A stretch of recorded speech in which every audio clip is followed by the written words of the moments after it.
Mimi nimezaliwa on the edge of Nairobi River, Dandora specifically. Nakumbuka nikigrow, my dad and mom hawako wanapatana. So my mom had to go her way and my dad had to stay with us, me and my brother, na sisi kaenda na Mukoro. Nikiwa mdogo sana, nilikuwa na dream ya kufungua my own TV channel. So nilikam na proforma kubaiwa my very first camera. Your time ilikuwa na cost around 30,000. Unfortunately, iliibiwa na pastor na nilikuja nikapatwa na depression nyingine muenda.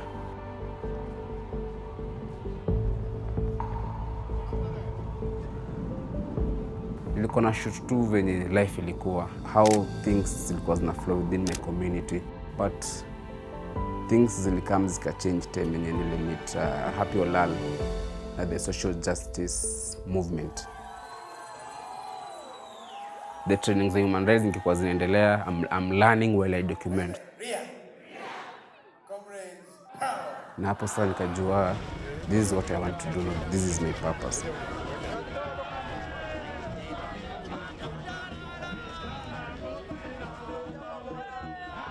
Mimi niko kwa groups mingi sana za human rights na social justice movement. So in one of the groups, nilipata link ya fellowship ya ForumCiv. Nika-apply to immediately. Month later, kuangalia email, nikaona congratulations, you've been selected na kuna interview date fulani.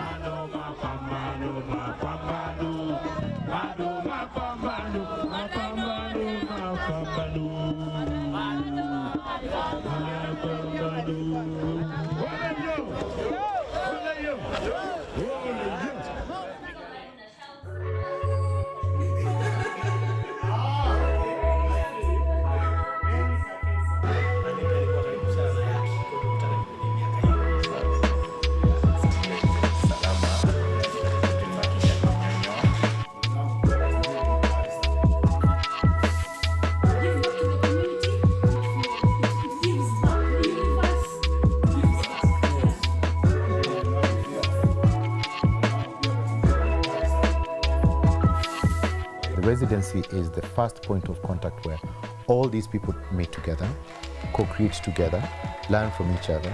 We also embed a project that they work on within the week that they're there, that this project works from a multidisciplinary angle, so then they can actually tease out what is the power of collaboration. If you're a visual artist, how can you work with a digital artist? If you're a digital artist, how can you work with a performing artist? And so, as we call it, it's a pressurized cabin that enables learning to happen within such a short period of time.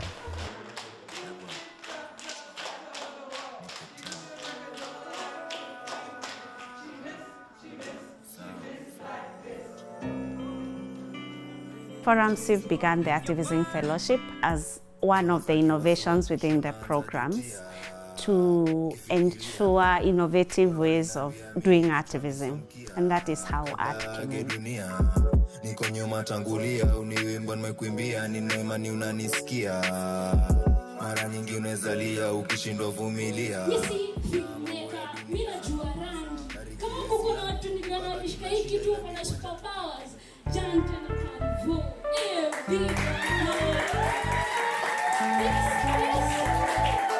This is my first film-ish. Ninajua tu rangi. Nashukuru sana. Sasa tumalizie ngoma.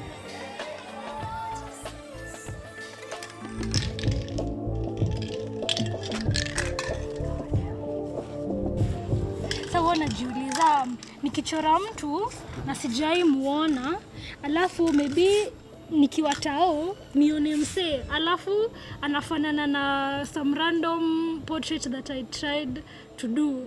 Sa inakuanga ni God amenicopy ama mimi nimecopy God.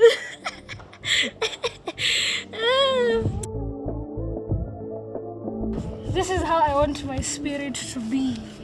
Because we're so calm and in the present, I get to enjoy every minute of it. One of the things, for example, that evolved a lot in the fellowship from the first cohort to the second is realizing that the sort of work and transformation that we are offering the fellows requires creating a bubble where artists can really dive within themselves and connect with others. And that was not really happening. Even bringing people one day a week for a couple of weeks, you don't create that connections and that time to go within.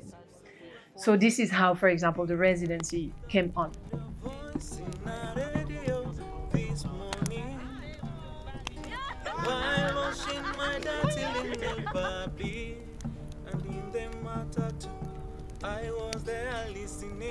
Najisikia vizuri na ndio maana nasema kwamba mimi ni moto, kwa sababu moto haupatani na vitu vibaya.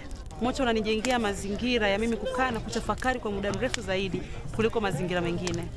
Asikia skini couples wakiwa kwa misa alafu uulize mbona wamekonda, hawezi kukujibu juu na mass. Saizi manze, economy imekuwa mbaya, vitu haziran, watu wako msoto, mashamba ndio hizo zinagrabiwa. Yani kuna vitu mingi zenye zina happen. So hizo ni vitu zenye mimi personally zinanifanya like nikuwe na reason ya kuandika. Kwa conversation serious utapata msichana kwambia I'm not capping, na sasa yeye amevaa kangle. Let me address the elephant in the room since he didn't want to be addressed in the jungle. May God be our guide. Squeeze economy nagusa chini kama wedding dress ya bride. I understand the power of my voice, and I would love to say that courage is not the absence of fear. Courage is doing something in spite of the fear. Are you a spellcaster, an enchanter, a voodoo man, a witch doctor, because your words have got me entranced? The more scared I am, the more I want to speak out. And hopefully, if things ever get too radical, I'll have a community and people who love me that will be able to speak out for me when I cannot speak, because I've spoken up for others as well. That is the hope. Every evening we always end with, with a fireside chat, where people sort of speak about everything else that has influenced their coming into advocacy. And this is particularly one of my favorite sessions, because artists get to open up and share their stories about how they found themselves in advocacy work. And you will always see across the team that there's a trigger point. There's something that causes them to start to care about these issues so deeply, and those stories are very personal. When I'm tired, when I'm quiet, when I'm not cute, not filtered, not saying all the right things in the right tone at the right time. And the craziest thing is sometimes we are so loud about change outside and we forget it has to come from within, So you can be an activist, the loudest activist, as long as you have the corrupt processes in you, there's always going to be a glitch in the system. It's beautiful, but my question would be... We're so quick to say we have bad leaders, but what if I get put in that situation and I'm still a bad leader? How is there any chance we can actually speak about this? How deep is the glitch and how far does it go in an individual? And how do we use activism to flush it out? I don't think of neurodivergence as a disorder. I just think it's being wired differently. How my mind is structured is also directly the opposite of ADHD. I am, in fact, mildly autistic. There's an awakening I got during this fellowship, like with all the information we're given to the facilitators about hope-driven narratives, seeing other artists amongst me doing this for a living and fighting for their art, and interacting with people who have believed in themselves. That courage and that confidence was something I didn't have. So I'm seeing these individuals and I'm also saying, you know what, how crazy is it to bet on myself? Nafanya advocacy kwenye masuala ya ukatili wa kijinsia pamoja na afya ya uzazi.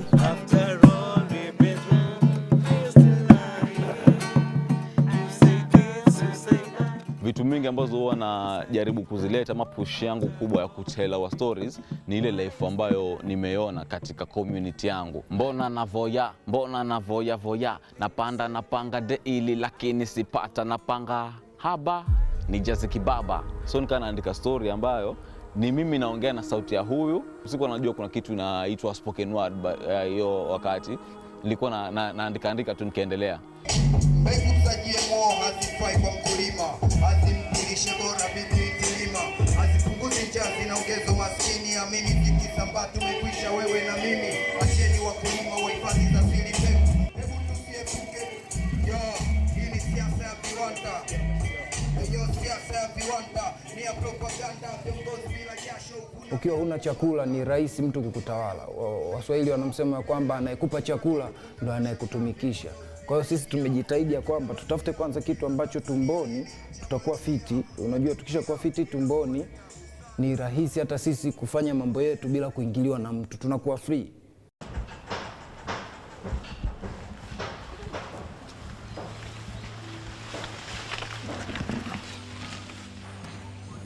Mimi na believe kukula kitu organic ni very much important.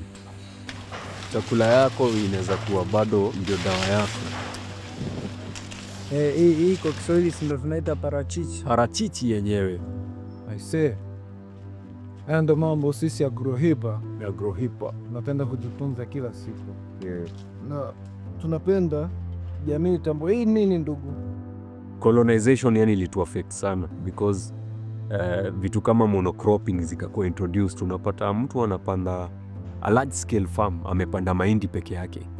So we were told that we need to have food security, and yet tunajua food security si enough because hii mahindi ndio una expect kuuza so that to buy other things, yet kwa the same soil umepanda hiyo mahindi you can plant a variety of things.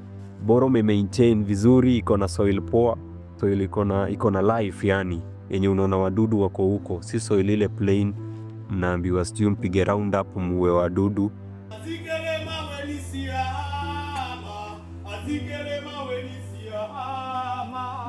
Mimi nafanya sanaa kwa sababu nataka kubadilisha fikra za Waafrika. Asili yetu sisi Waafrika tunapenda sanaa. Kwa hiyo sanaa ndio njia pekee ambayo inaweza ikatuunganisha.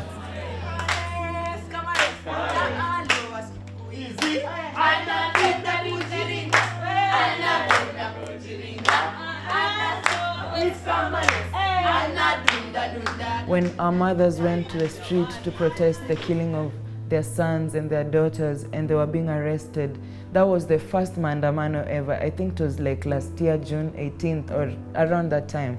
And I was just at a place where I think I felt very bleak in the face of the Gen Z movement because it felt like we were just going out to the streets to go and die or something. So I felt very heavy as an artist in this time and wondering what I would do about it. To think about the meanings that we give the flag, we say the black is for me, the black person, but like the black man is separated from the green land by the red. Must we always just have to accept that the black man can only get the green land by shedding his red?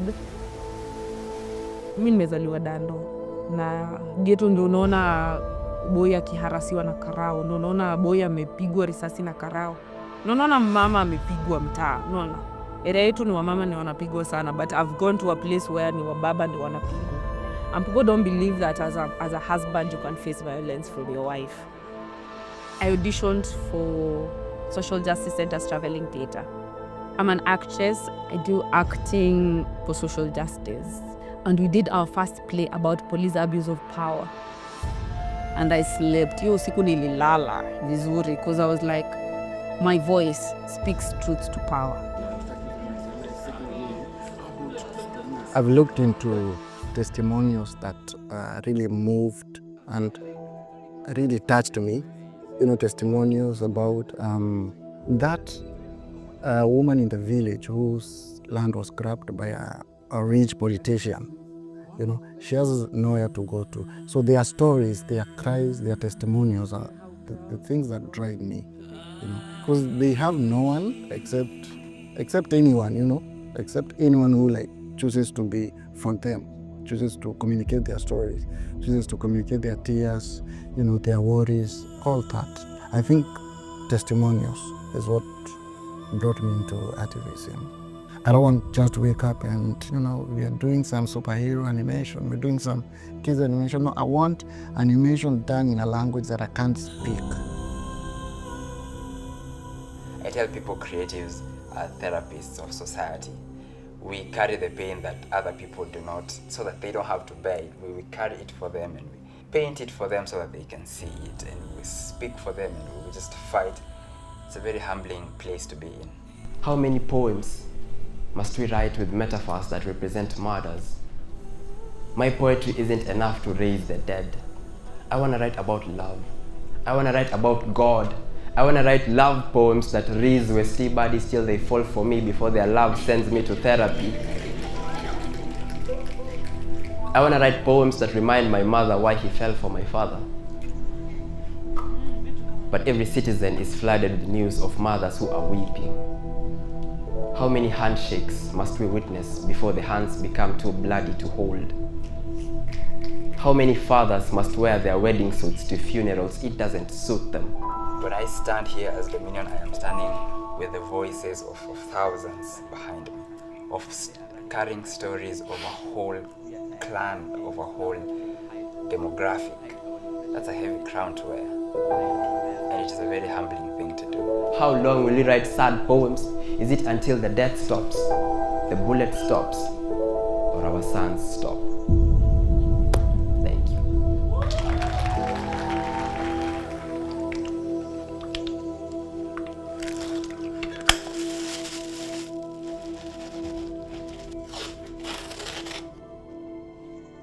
I saw these women could lock their pads. Women never had proper access to menstrual equipment, that stigma. So I was like, no, I can do this through using my art. So I was like, let me gather stories from the whole world.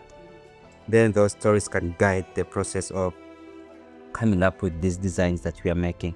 I mean, we've had cases where, like recently, we had issues with the normal sanitary pads that we have. So people are complaining a lot that there is irritation and some rashes after you've used them. So I hope this does, as a sustainable product, I believe it is, won't have those issues because of the fabric that has been used, and yeah. No, this is a very good cotton fabric, yeah. And it's also soft, it shouldn't irritate you when you're wearing it.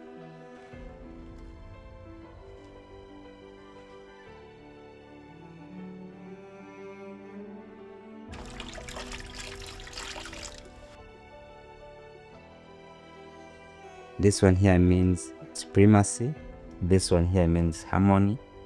This one here means peace. This one here is a tampon. And this one here is a menstrual cup. We also want to have these bags. These bags this bag has one of the stories that we gather. So this story is from a lady called Kui. I love this part where she says, yeah, you read? There were strict rules about where menstruating women could be. They were not allowed to participate in spiritual rituals, healing spaces, or certain ceremonies, which is so true actually.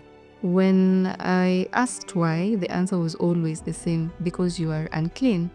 And that was the end of the discussion. No explanation, no room for questions. Wow. These are the same challenges that you women are facing. So we want to continue creating awareness, using our art, and our craft to see how we can engage more women throughout this project. Yeah. Interesting. Sasa hivi tunafanya kilimo, tunafanya na muziki, pia tunawafundisha Gen Z kufanya muziki ambao ni wa kiharakati, activism.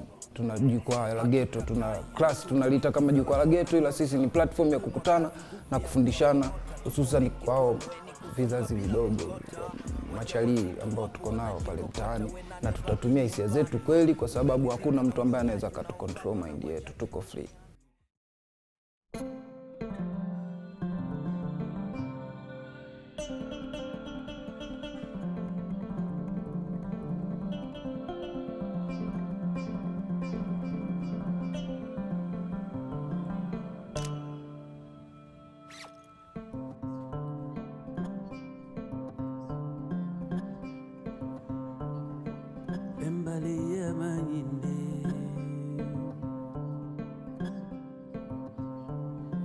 Bembali ya manyimbe In Uganda, we have around the city, like there are people that are supposed to provide services of cleaning the city, and we had a plot just behind our residential area, and people were dumping garbage there, and this property had turned into an illegal dump site. I was at the market today and saw how art was used to transform the space. So even with my project, I'm thinking, how can I enhance the streets of Kampala? How do we create an experience for the local people to experience art in a way that is not usual? Because art is usually seen in galleries, but there is a layer beyond, because the people that inspire us to create this art are the people in our environment, the people of the city. When I create my sculptures, people are interested, and that's where the art is happening. Like, the art is not the sculpture, the art is what happens around there, like that conversation you're having with someone, like that's where the magic is.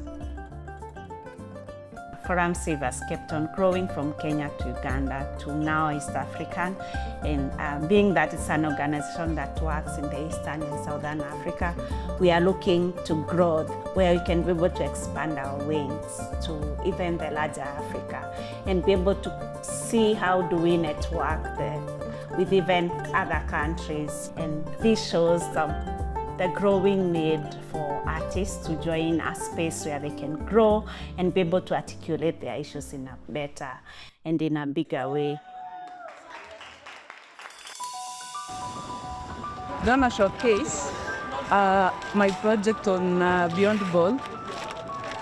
Beyond Bold is a visual storytelling about lived realities of survivors of gender-based violence. Like this one is on femicide and intimate partner violence and domestic abuse. Yeah, so we are staying and femicide during these 16 days of activism.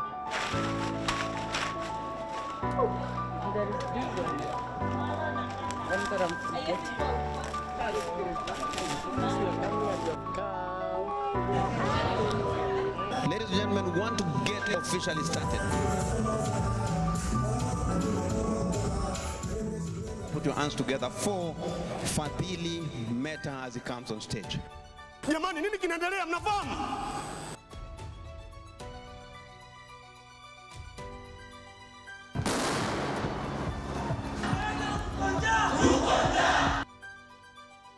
That would be the last thing I did. If that would be the last thing I would have done for justice, what is justice? Tell me, what is justice, sister? I want to invite the amazing regional leader for ForumCiv, and that is Jackson Obare. This is the 4th cohort of Artivism Fellowship. They are trying to pull me away from my dreams. I have a purpose. I have a purpose to fulfill, and I will not stop. I will not stop till I get to the end. We started Artivism 2022, and we have the amazing products. One of them is Will Oeba, who was among those who went through the first cohort. So that journey of around 15 activists has produced 3 more cohorts, and next year we want to deepen more and even increase the number of activists who are going through the residence program. I want to congratulate all the cohorts we have had the pleasure to work with, and we have loved doing this journey with ForumCiv, with the fellows, to sort of keep improving the experience.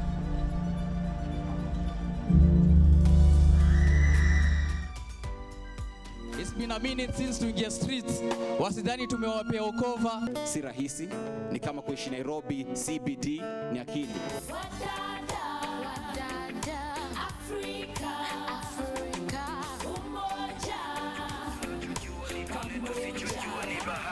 Tutembe tuone hali ilivyo hii sayari. Tumeiacha kweli ya kuishi hatuna utu. Tumedandia meli ya majini ni watu.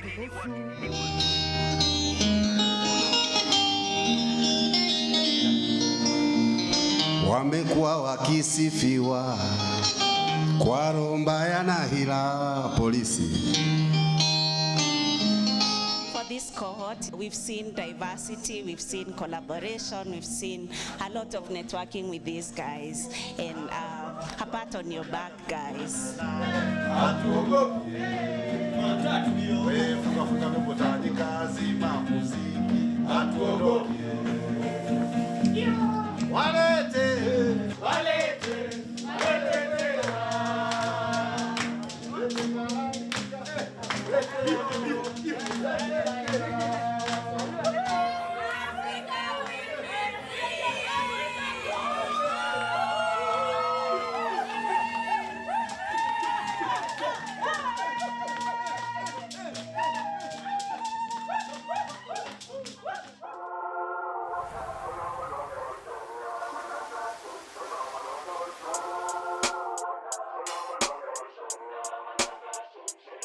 Hatukatai, utumwa ni giza la kuona nyota. Ugumu wa kazi, nguvu ya kuwakong'ota. Tuko wengi tuamweni kusonga bila kugota. Waja wazito wapo wanajikokota, we nani ubaki nyumbani? Umeridhika na unyonyaji unaofanywa na wachache duniani. Yani kabisa na saliti kisa imani. Hazina dini, funga mkanda, njo vitani.